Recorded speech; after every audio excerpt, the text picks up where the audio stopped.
Nós vamos proceder à leitura do texto sagrado, Salmo 116, de 1 a 9, primeiro livro dos Reis, capítulo 19, versículo 4. Amo o Senhor, porque Ele ouve a minha voz e as minhas súplicas, porque inclinou para mim os meus ouvidos, invocá-lo-ei enquanto eu viver. Laços de morte me cercaram, e angústias do inferno se apoderaram de mim. Caí em tribulação e tristeza. Então invoquei o nome do Senhor. Ó Senhor, livra-me a alma. Compassivo e justo é o Senhor. O nosso Deus é misericordioso. O Senhor vela pelos simples. Achava-me prostrado e Ele me salvou. Volta, minha alma, ao teu sossego, pois o Senhor tem sido generoso para contigo. Pois livraste da morte a minha alma, das lágrimas os meus olhos, da queda os meus pés. Andarei na presença do Senhor, na terra dos viventes. Ele mesmo, porém, se foi ao deserto, caminho de um dia, e veio e se assentou debaixo de um zimbro, e pediu para si a morte, e disse: Basta, toma agora, ó Senhor, a minha alma, pois não sou melhor do que meus pais. Palavra do Senhor. Demos graças a Deus. Amém. Podem sentar. Quero falar hoje à noite de forma objetiva, sem divagações maiores, sobre o tema como vencer a depressão. Certo dia, conversando com um psicólogo amigo, concluímos, até por reflexão dele, que a topografia do ser humano, da alma humana, ela é feita de picos e de vales, de montanhas, de altos e de depressões, de lugares mais baixos.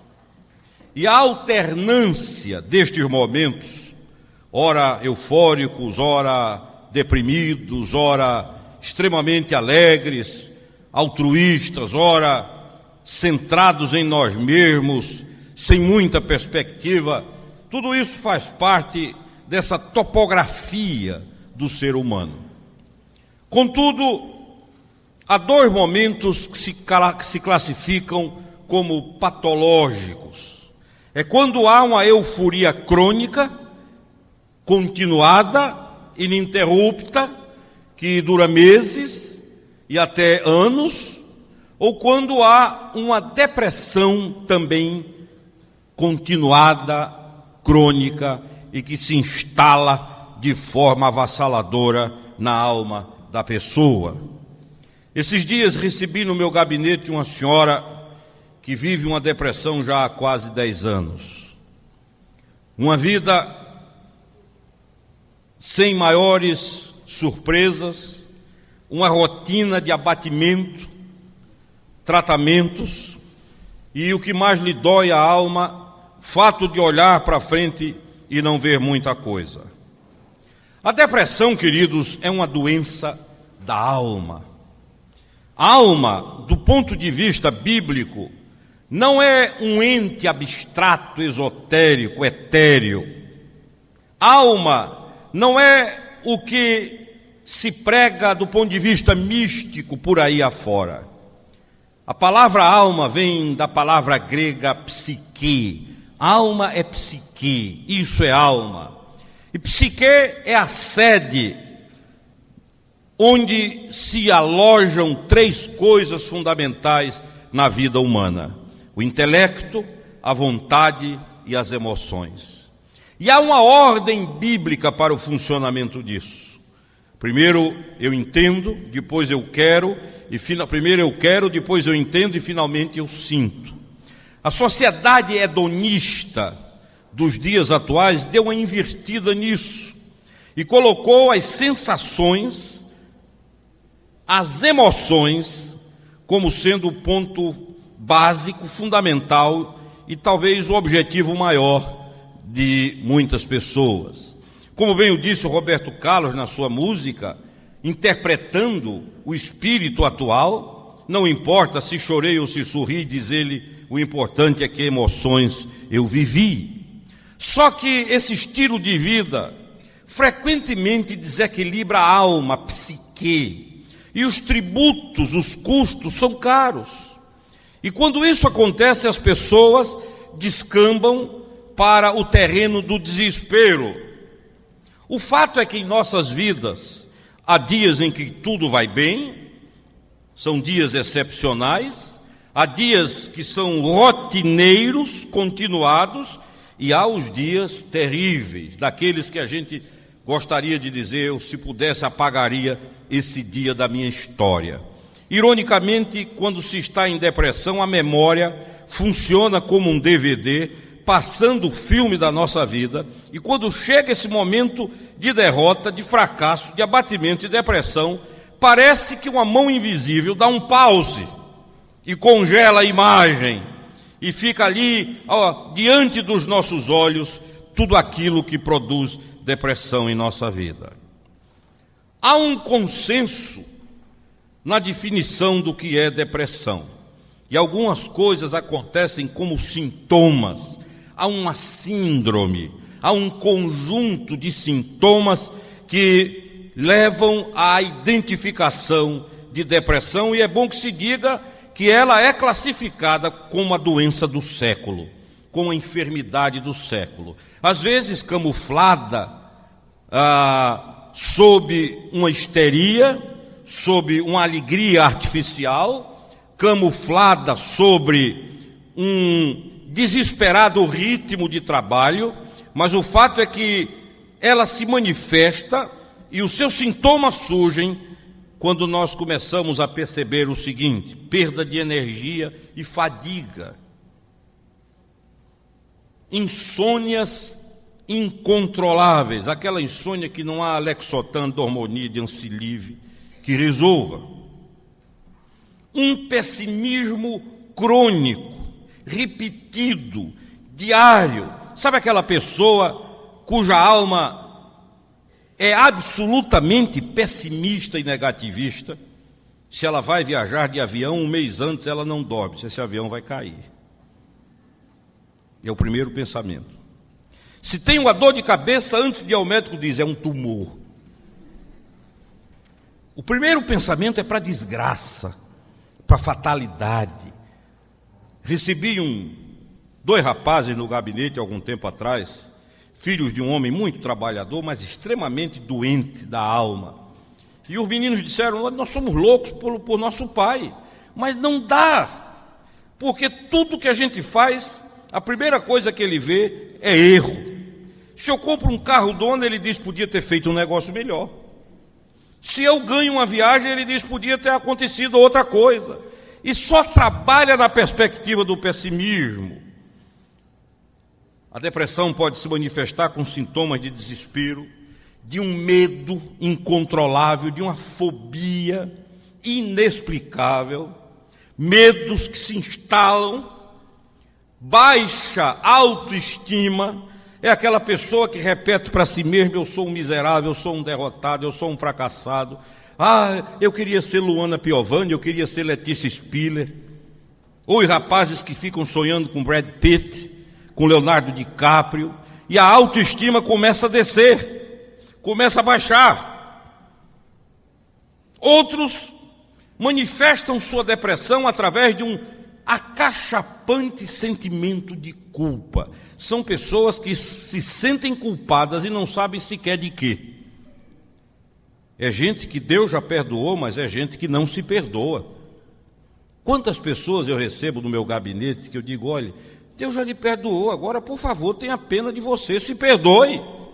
Você quer ser melhor do que Deus? Deus já resolveu isso e você ainda teima. Sentimentos de culpa. Há outros cuja depressão se manifesta numa vergonha, numa timidez incontrolável, num senso de indignidade e desamparo. Ela também surge com perda de interesse no trabalho, com desinteresse nas atividades usuais, na perda da espontaneidade. A pessoa passa a viver de chavão, de coisas repetidas, na dificuldade de concentração, na incapacidade de apreciar as coisas agradáveis, só vê desgraça. De vez em quando eu conto aqui a história de uma moça que trabalhava na casa de uma velha, muito rica, mas já velha. E a velhinha mandava a menina limpar o móvel com o famoso óleo de peroba. Aí ela limpava, passava, a velhinha olhava e dizia, está sujo. E a moça dizia, não é possível. Mais óleo de peroba, limpava, a velhinha olhava e dizia, está mais sujo. E a moça disse, não é possível. Até que um dia olhou para a patroa e disse, por favor, me empreste seu óculos. Aí ela emprestou, a menina olhou, estava imundo. Aí a mocinha limpou o óculos, lavou e tal, botou nos olhos da patroa. A patroa olhou para o móvel e disse, agora você limpou, né? Há muita gente vendo a vida assim, não há? E aí pessoas que têm olhos maus, por isso que Jesus de Nazaré, sábio, disse assim, se os teus olhos forem bons, todo o teu corpo será luz. Mas se os teus olhos forem maus, todo o teu corpo estará em trevas. E disse ele, se a luz que há em ti, que são os olhos, forem trevas, que grandes trevas serão. A forma como nós olhamos o mundo depende do nosso interior. Às vezes a gente quer que as coisas mudem lá fora, mas elas precisam mudar aqui dentro. Frequentemente o problema a gente acha que é o outro, mas creiam, na maioria das vezes o problema somos nós mesmos. Há outras pessoas que têm perda de apetite, eu até que gostaria disso. Minha esposa iria vibrar se isso acontecesse. Perda de apetite. Faz toda a qualidade de comida, ajeita para cá, ajeita para lá, uma culinária maravilhosa, uma gastronomia deliciosa, e a pessoa não come. Há outros que manifestam sintomas diferentes. A psicóloga Sue Atkinson, autora do livro Depressão, indica outros sintomas. Por exemplo, violentas mudanças no humor. Sabe aquele indivíduo que uma hora está gargalhando, daqui a 10 minutos está querendo dar em todo mundo? Ou aquele que vai dormir, olha para a esposa e diz, boa noite, meu amor. Aí no outro dia, quando acorda, já é dando chute para todo lado, de cara comprida, reclamando da vida. Estas variações inexplicáveis de humor podem ser sintomas. A irritabilidade, qualquer coisa irrita, até beijo de filho irrita. As pessoas cuja vida estão sendo tomadas pela depressão. Raiva, destempero ou retraimento, temor, ansiedade, sensibilidade exagerada, milindre. Você não pode dizer assim, olhe, a sua gravata está um pouco torta. Pronto, é uma desgraça. Esse indivíduo está dizendo que eu não presto, que eu sou ruim, que eu não tenho capacidade, que eu não sei me arrumar, que eu sou uma pessoa sem discernimento para ver. E aí pronto, começa a tragédia. Ou então, aversão às críticas construtivas, lágrimas sem motivo aparente, sentimentos de inadequação. É aquela pessoa que em qualquer lugar ela acha que não encaixa, que não cabe, está fora do seu ambiente. Onde estiver, ela não se sente bem. E Paul Hoff, um pastor, acrescenta mais 2 sentimentos. Os deprimidos são excessivamente concentrados em si mesmos. E talvez essa seja uma das grandes raízes da depressão, a exagerada concentração em si e a manifestação de doenças físicas, porque a doença da alma se somatiza, o estresse se somatiza. Pessoas com alma enferma tem tudo para caminhar para uma enfermidade física e algumas vezes enfermidades seríssimas e complicadas na vida. O reverendo Gelsírio leu sobre a vida de um profeta chamado Elias. E ele teve sua hora de depressão, porque não é o fato de se ter fé que anula a possibilidade da depressão. A depressão é produto, muitas vezes, de um contexto, de um sistema, de uma sociedade, de valores, de hábitos, de escolhas mal feitas, de pessoas que, por uma escolha feita de forma impensada na vida, construíram a sua própria tragédia. A depressão, ela acontece na vida daqueles que também creem. E esse profeta é um grande exemplo disso. E a sua depressão se manifesta, em primeiro lugar, por um cansaço físico incontrolável. Diz aí o verso 4, que o excesso de trabalho, que às vezes parece virtude, é destruição. Esses dias, eu e Carmen, minha esposa, recebemos um e-mail. Ela tem um irmão, a minha mulher é gaúcha, e a família toda mora lá. E um dos irmãos dela mandou um e-mail muito interessante sobre alguém que trabalha na Volvo. A Volvo é uma empresa sueca. E ele diz assim no e-mail, que nenhum projeto na Volvo é detonado com menos de 2 anos de análise. Seja por mais brilhante que seja, 2 anos.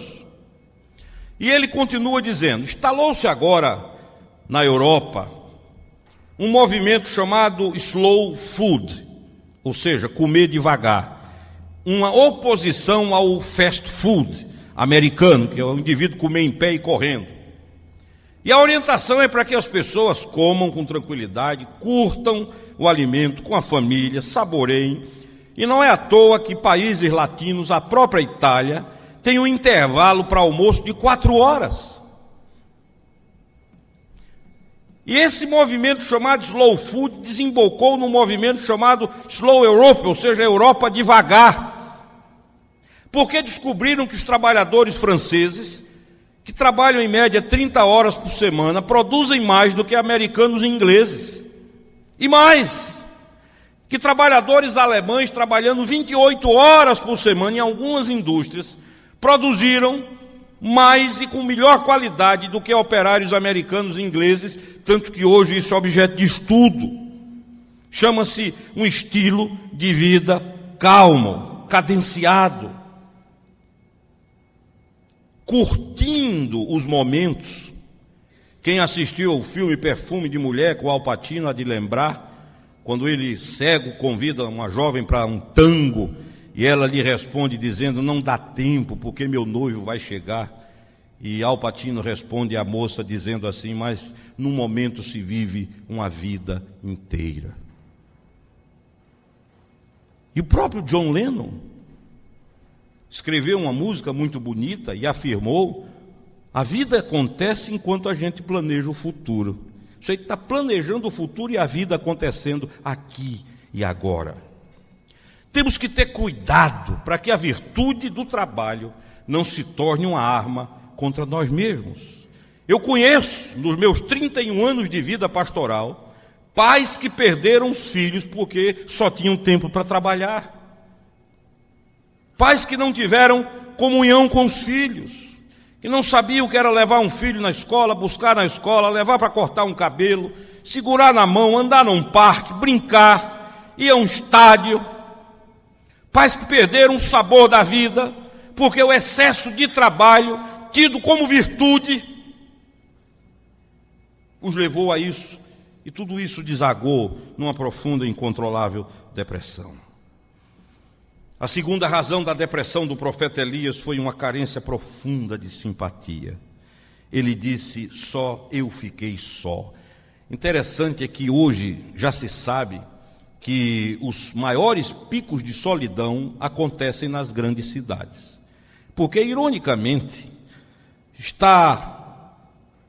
não estar só não significa estar com multidões. Há pessoas solitárias que são mais uma no meio da multidão.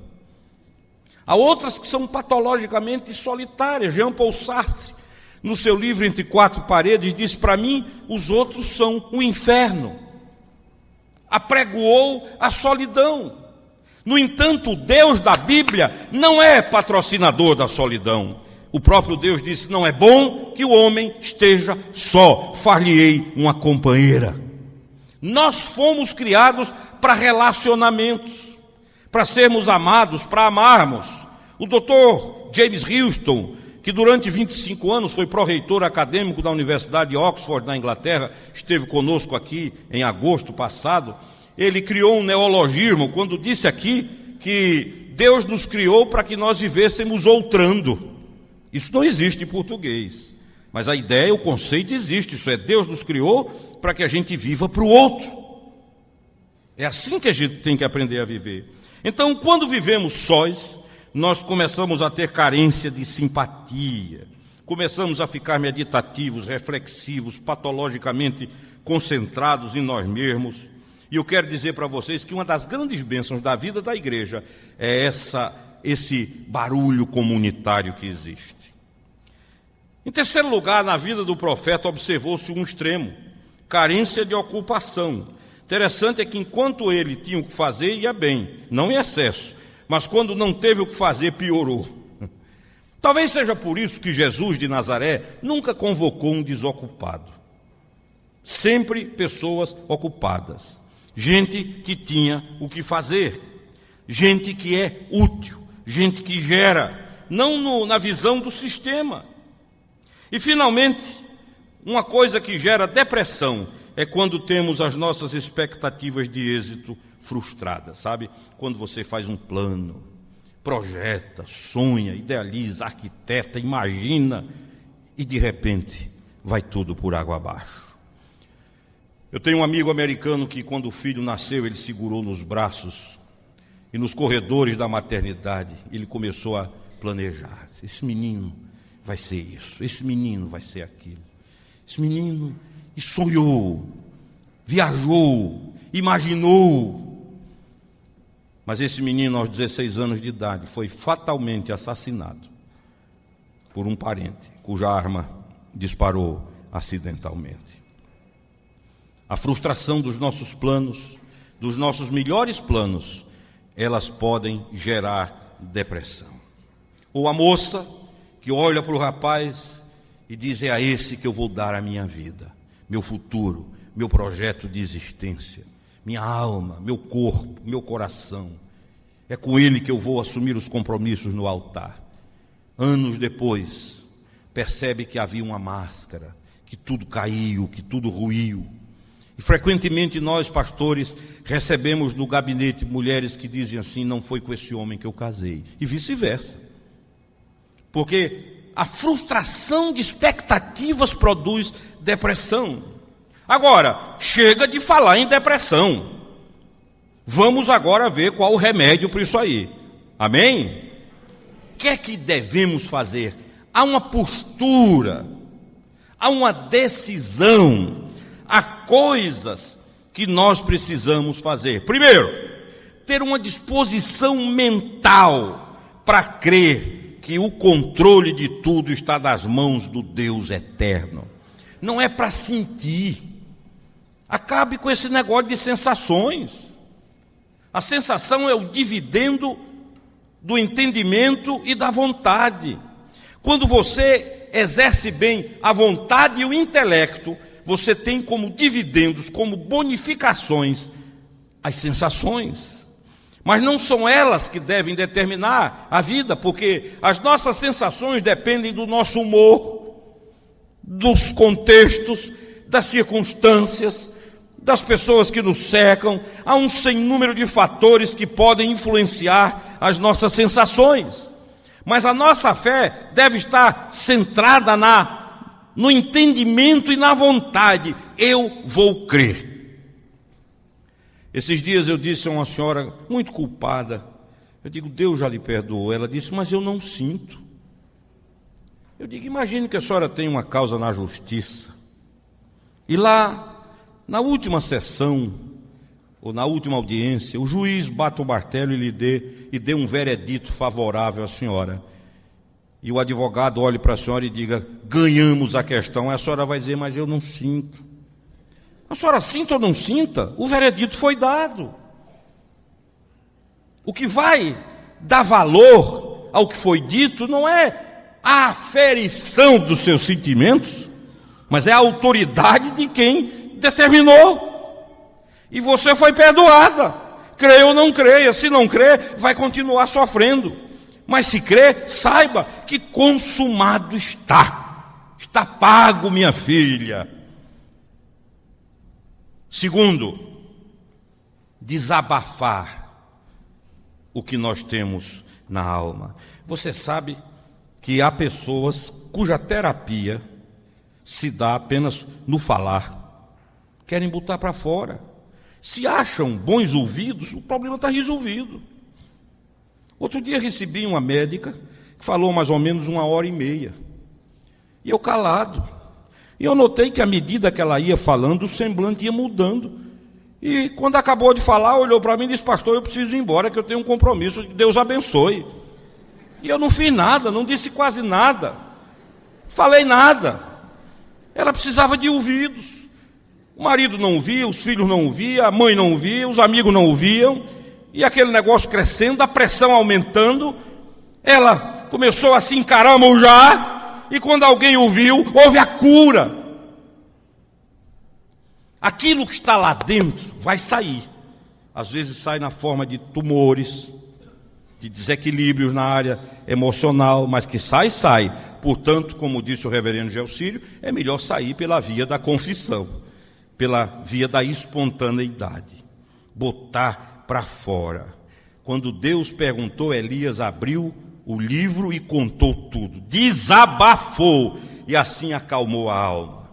Terceiro, entender que todos nós temos um alvo e uma missão a cumprir na vida. Nenhum de nós é nulidade. Deus olha para Elias e diz: o que fazes aqui, Elias? Não é aqui. Eu sei que há alguns momentos difíceis na existência, por exemplo, a passagem da adolescência para a primeira juventude e a passagem da juventude para a vida adulta, essa transição é difícil. E é aí que muitos escorregam, é aí que muitos derrapam, é aí que muitos se desesperam.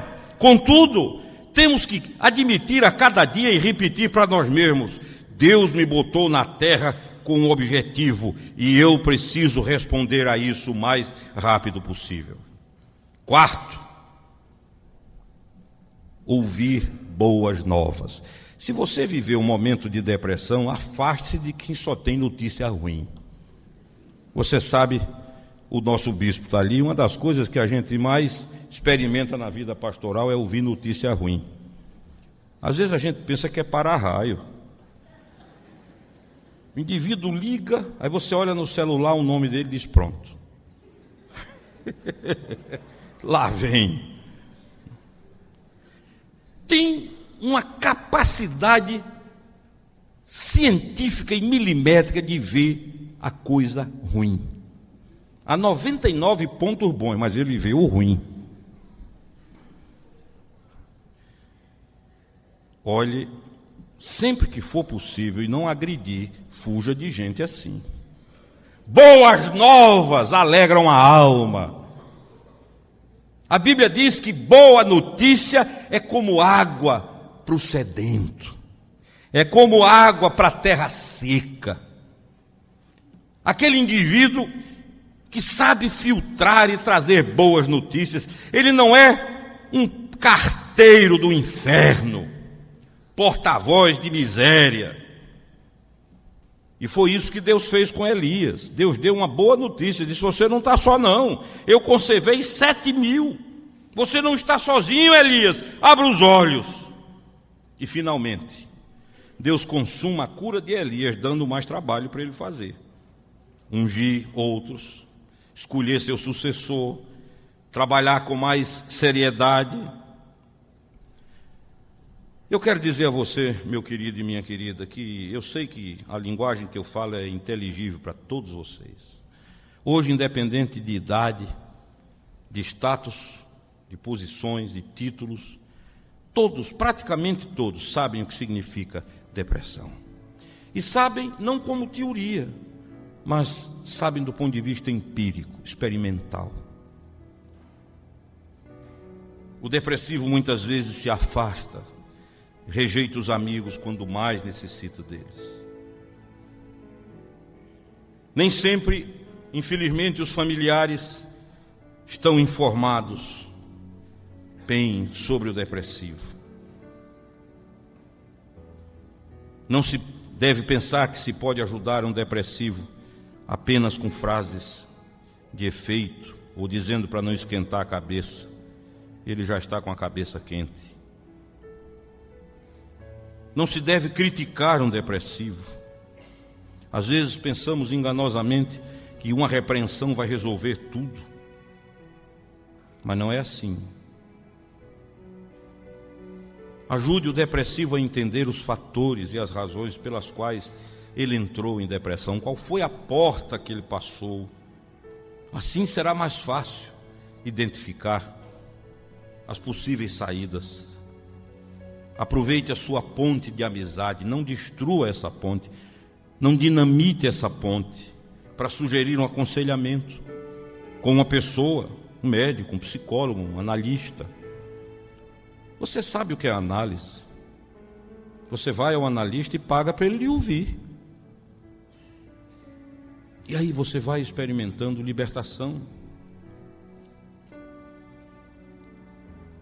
O mais forte e o mais fiel dos homens sobre a terra está sujeito a momentos de desânimo, creia nisso.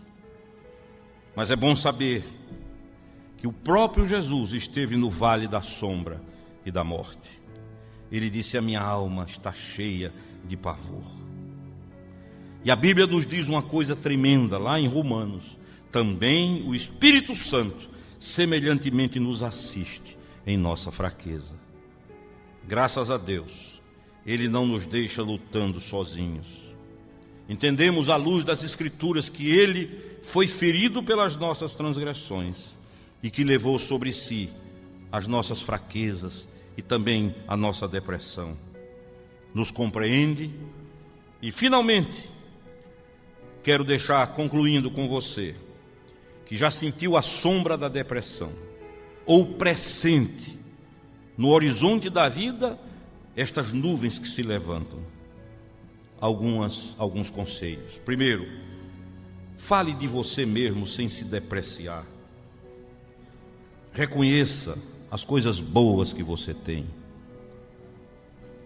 Segundo, não deixe que sua conduta seja determinada por suas emoções. Terceiro, tente traçar um plano para sair da depressão. Quarto, oxigene a vida com novas amizades. Conversa nova, assunto novo, gente nova, novos relacionamentos. Quinto, tenha paciência consigo mesmo. Às vezes a pessoa é paciente com todo mundo, mas não é paciente consigo mesmo. Seja paciente com você. Sexto, não deixe de mudar o que é necessário. Mude o que precisa ser mudado. Sétimo, melhore o seu autoconceito, aproximando-se de Jesus, melhorando os seus relacionamentos e estabelecendo metas para a sua vida. Oitavo, ore e sature a mente com a palavra de Deus. Você sabe que esse é um dos conselhos que eu mais dou aos meus consulentes. Sabe por quê? Por uma razão simples. As nossas atitudes são apenas a exteriorização do que está aqui. Por isso a grande guerra no mundo é para conquistar a mente. Se eu encher a minha mente de violência, os meus atos serão violentos. Se eu encher a minha mente de pornografia, os meus atos serão de pornografia. As minhas ações, a concretude da minha vida no tempo e no espaço é apenas a materialização do que já aconteceu aqui. Por isso é fundamental o que eu coloco aqui. E há muito lixo entrando. A mídia está jogando muito lixo. muita sujeira, que aparentemente é inofensiva, mas cujos custos são terríveis um pouco mais à frente.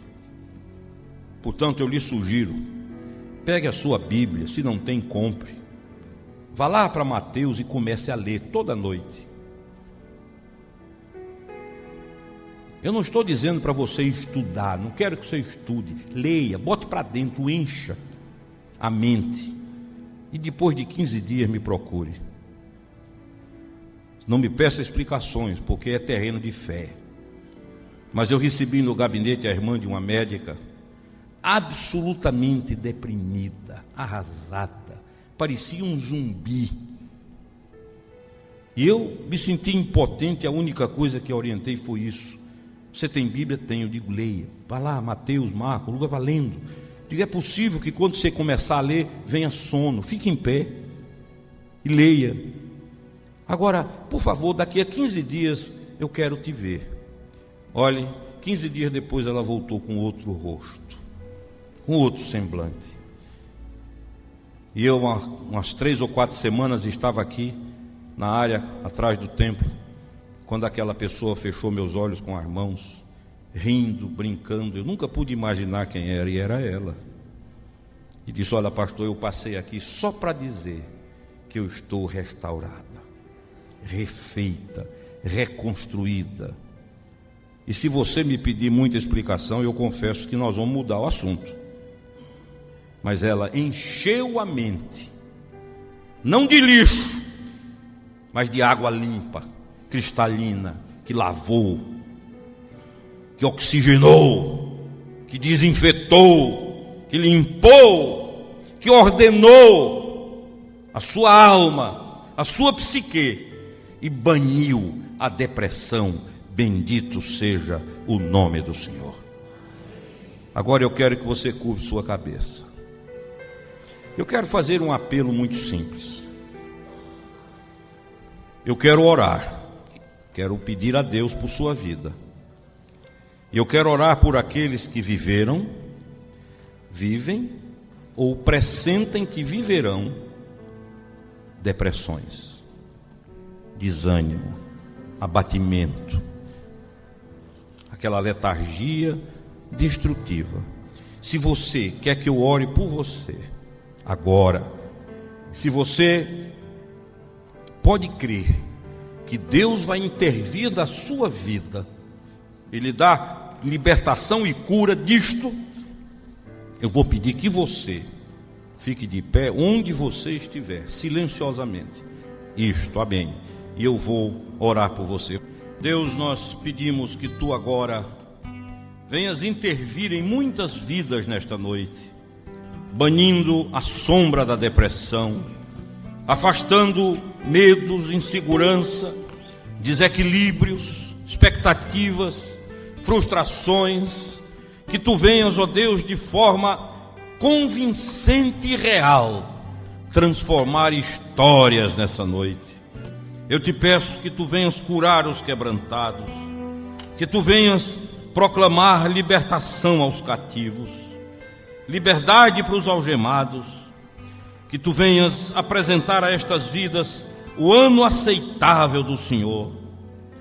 Eu te suplico que Tu ponhas sobre estes uma coroa ao invés de cinzas, óleo de alegria ao invés de pranto, vestes de louvor ao invés de espírito angustiado, e que todos eles, curados e vitoriosos, sejam proclamados carvalhos de justiça. Faz essa obra, Senhor, para Tua glória, em nome de Jesus. Amém. Poder sentar, irmão.